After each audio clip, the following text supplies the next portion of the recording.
Le diabète est une maladie qui se caractérise par la difficulté à maintenir le taux de sucre dans le sang à un niveau normal. Au quotidien, la mauvaise gestion du traitement médical, de l'alimentation, de l'activité physique ou la survenue d'une autre maladie peuvent entraîner une perturbation du taux de sucre. Une baisse ou une augmentation du taux de sucre dans le sang peuvent être responsables de troubles qui peuvent aller jusqu'au coma. Le diabétique est en hypoglycémie quand le taux de sucre dans le sang est en dessous de 0,5 g par litre. L'hypoglycémie se manifeste par des malaises, vertiges, sueur, mal de tête,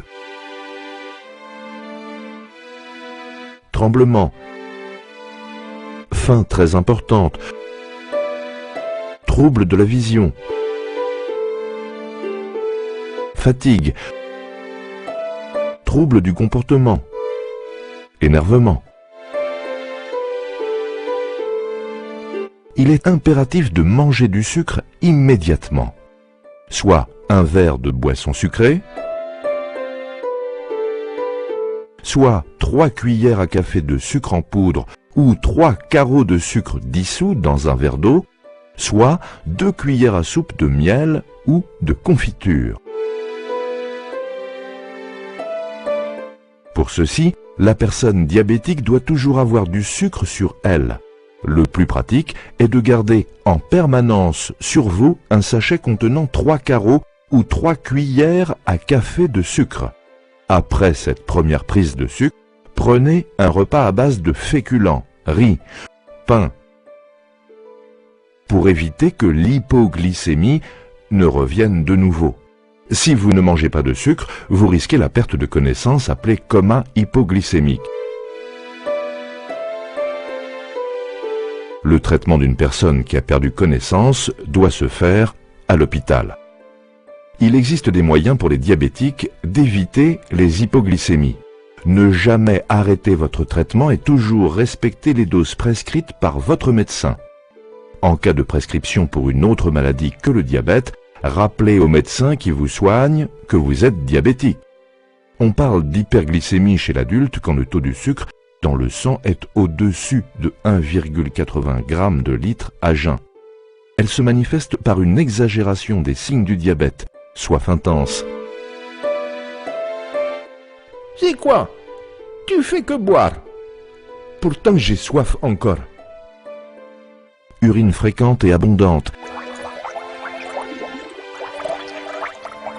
Mais actuellement tu urines trop. Ça fait au moins la 4e fois que tu te lèves cette nuit. Fatigue intense.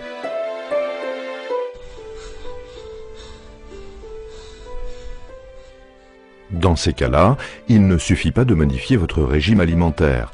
Il est impératif de consulter sans délai votre médecin référent diabète qui cherchera avec vous les causes de cette hyperglycémie et adaptera votre traitement en conséquence. Il existe des moyens pour le diabétique d'éviter les hyperglycémies. Respectez votre régime alimentaire et pratiquez régulièrement une activité physique adaptée. Ne jamais arrêter votre traitement, quelles que soient les circonstances. Consultez votre médecin en cas de fièvre, maux de tête et vomissements. Quand le taux de sucre dans le sang reste élevé sur une longue période, cela entraîne une détérioration des vaisseaux sanguins, responsable de dégâts importants à plusieurs niveaux de l'organisme. Ce sont des troubles de la vision, pouvant aller jusqu'à la perte totale de la vue, des troubles des nerfs entraînant des douleurs au niveau des membres, des troubles des vaisseaux sanguins responsables de plaies qui ne guérissent pas et qui peuvent aller jusqu'à l'amputation, de l'hypertension artérielle qui favorise les hémorragies cérébrales, elles-mêmes responsables de paralysie, des maladies du cœur pouvant aller jusqu'à l'arrêt cardiaque, des maladies des reins pouvant aller jusqu'à la nécessité d'une dialyse à vie. le respect de votre traitement prescrit par un médecin référent diabète, une alimentation adaptée et une activité physique régulière permettent d'éviter ces complications.